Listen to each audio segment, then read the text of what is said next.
Bonjour à tous, ici Dalila Madine et bienvenue dans un nouvel épisode de Parlons Design Thinking. Parlons Design Thinking est un podcast où nous mettons en lumière des personnes qui utilisent l'esprit design pour résoudre les problèmes autour d'elles et ainsi décrypter leurs succès et échecs. Mon objectif est de rendre le design thinking concret pour tous. Aujourd'hui, l'invitée du podcast est Sandra Garcia. Sandra est consultante chez Steelcase. Steelcase est ce qu'on appelle le leader mondial du mobilier.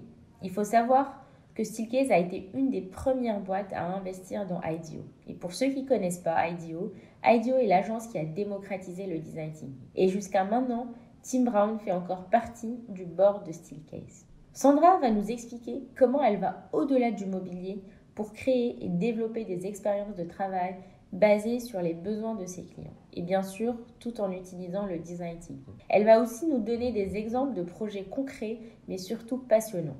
Je ne vous dis pas plus. Très bonne écoute à toutes et à tous. Je ne sais pas combien d'entre vous connaissent Steelcase, mais en gros, quand je parle de ma boîte, je suis toujours face à deux scénarios. Soit les gens connaissent et me disent « Ah oui, chez moi ou dans mon entreprise, on a vos armoires ou on a vos chaises. » et « Ok, merci beaucoup. » Ou soit ils connaissent rien du tout et je commence à expliquer que je travaille pour un fabricant de mobilier de bureau. Et c'est vrai que la situation déchante un peu parce que normalement, ce que les gens ont en tête en termes d'aménagement d'espace tertiaire, c'est pas ni une image super positive, non plus une image qu'on peut lier à l'innovation, encore moins tout ce qui est le bien-être. Donc j'aime bien commencer par expliquer qu'est-ce qu'on fait chez Steelcase, nos motivations, nos objectifs. Et ce qu'on cherche, c'est de libérer le potentiel humain. Donc on cherche à travailler avec nos clients pour dire est-ce qu'on peut laisser vos équipes être bien, être heureux au travail et faire leur best job. Et on le fait en créant des expériences uniques là où les gens travaillent, parce que oui, c'est vrai que la première chose qu'on fait, c'est aménager les espaces tertiaires, mais on les fait aussi là où les gens apprennent.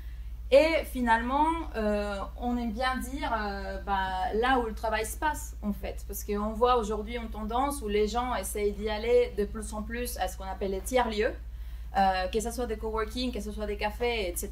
Et nous, ce qu'on se dit, peut-être ces espaces, on pourrait les recréer à l'intérieur de l'entreprise pour que l'entreprise devienne, ou le bureau devienne une destination, là où les gens décident d'y aller et pas là où j'ai besoin d'y aller parce qu'il faut que mon manager me voit assis tous les jours au même endroit. Et la façon dont on le fait, c'est de par la recherche. À chaque année, on utilise 1% de nos revenues dans la recherche fondamentale, ce qui veut dire qu'on a une équipe de chercheurs, anthropologues, psychologues, sociologues, ingénieurs et d'autres experts qui viennent en fait juste essayer de comprendre ce qui se passe aujourd'hui dans le monde du travail, qu'est-ce qui va se passer d'ici 5 ans, qu'est-ce qui va se passer d'ici 10 ans, et par rapport à ça, on commence à développer les solutions pour demain. Et bien évidemment, pour faire ça, on se centre dans l'utilisateur, donc on essaye, comme on disait tout à l'heure, de commencer par l'empathie, comprendre quelle est la situation, quels sont les besoins, quels sont les signaux forts qui nous envoie l'environnement pour éventuellement dire on pense que ça serait pertinent en solution comme ci, comme ça. On a commencé à avoir une belle relation avec IDEO, ce qui nous permet en fait de penser aux nouveaux produits, de continuer à se challenger et comme je disais, de faire des projets en co-création. Et finalement, on a amené cette expérience pour dire est-ce qu'on pourrait s'inspirer de la démarche Design Thinking pour accompagner nos clients, pour créer une méthodologie qui nous permettrait, dans le cas de mon équipe, de travailler avec les clients pour créer leur expérience de travail. Pour pouvoir avoir l'innovation, on a besoin de 3 éléments. Le premier, c'est ce qu'ils appellent people, donc les gens, d'avoir cette équipe divers, bienveillant, qui travaille sur un sujet spécifique. Moi, j'aime bien rajouter le leadership de process, donc dans ces cas-là, avoir une méthodologie d'innovation. Ici, on parle de la méthodologie design thinking et la place. Donc, dans quel espace, dans quel environnement cette innovation est en train d'avoir lieu. En termes de méthodologie, je pense que le challenge le plus important, c'est que parfois, si on arrive juste comme ça à se dire on va faire du design thinking et c'est une équipe, oui, multidisciplinaire, mais qui arrive d'environnements différents, il peut quand même avoir un malentendu par rapport au design thinking. Pourquoi? Parce que nous, on a notre propre formation, on a développé une formation en design thinking qui nous parle à nous et qui est pertinente avec notre industrie et notre façon de travailler. Tous les employés suivent cette formation histoire de savoir que tout le monde utilise la même méthodologie et utilise le même langage.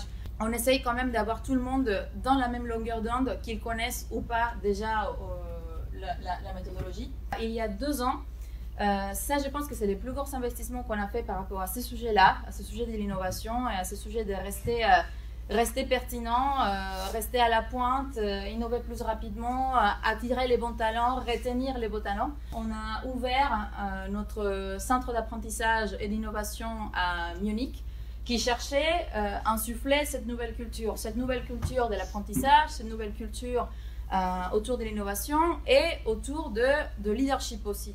Qu'est-ce qu'on attend en fait d'un leader dans notre organisation? Ça, c'était la question centrale. Donc, on s'est posé la question comment est-ce qu'on peut développer une expérience de travail qui va inspirer et connecter les collègues et les clients à travers les fonctions, à travers partout où ils se trouvent, et qui va venir promouvoir l'expérimentation et l'apprentissage continu. Nous, et ça c'est des principes qu'on utilise aussi, des design principles qu'on utilise avec nos clients quand les clients nous disent j'aimerais bien avoir un nouveau Innovation Center ou Design Center. Et il y a cette notion de avoir cette culture, inviter les collaborateurs à ne pas avoir peur des questions qui font peur finalement, des questions qui sont trop grandes ou trop challenging, mais le fait de se dire et si à la place de non parce que, etc. Être attentive, être à l'écoute, être toujours en train d'apprendre, rendre les idées visibles, parce qu'on sait que quand on rend tout visible, là pour le coup les gens peuvent mieux collaborer, faire les connexions et dire moi j'ai un projet qui ressemble au tien, ou moi je pourrais utiliser le petit truc que tu viens de développer pour un autre sujet. Partager, être dans cette culture de bienveillance et partage et de co-créer, chercher à rendre les autres successful. Comment est-ce que je peux aider l'autre en fait à réussir? Donc toujours dans cette culture de partage, dans cette culture d'optimisme, et ne pas avoir peur de l'échec. Donc comment est-ce qu'on peut faire que les gens comprennent que si jamais on se trompe, on est ici pour ça, on est ici pour apprendre, et si on a réussi à tirer quelque chose de ça, c'est pas vraiment un échec, c'est quelque chose, c'est finalement une expérience. Et vis-à-vis de leadership aussi, on a challengé notre propre leadership parce qu'on s'était dit qu'est-ce qu'il faut, quel est le nouveau leadership en fait qu'une entreprise a besoin d'avoir pour continuer à être innovante et pour pouvoir être à la pointe. Et là pour le coup, on parle d'un leadership qui est beaucoup plus dans la collaboration, qui va sortir de son silo, de son zone de confort pour aller parler aux autres, pour aller chercher d'autres points de vue, qui va incorporer, qui va être quelqu'un de généreux, qui va être là pour coacher, pour faire des mentoring, mais qui n'a pas peur non plus de recevoir des feedbacks. C'est-à-dire d'être dans cette logique de oui, je t'aide, mais si jamais il y a quelqu'un qui puisse me dire est-ce que je peux te donner un peu de feedback, oh tiens, j'aurais fait différemment, etc., qui n'a pas peur d'être challengé, qui va venir nourrir des relations qui sortent encore une fois de la hiérarchie ou de son niveau, mais qui sont diagonales, et qui finalement va être dans cette logique de je suis là pour aider mes équipes naviguer ces mondes complexes. Donc vraiment enlever tous les côtés hiérarchiques.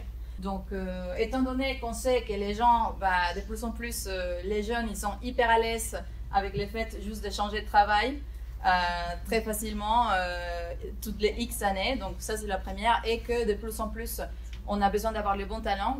Aujourd'hui, c'est un vrai challenge et un vrai souci pour les CEO de comment on les attire, comment on les retient. Donc, et on pense que finalement l'espace peut aider parce que pensez, vous arrivez dans un endroit et juste de voir l'environnement vous envoie un message.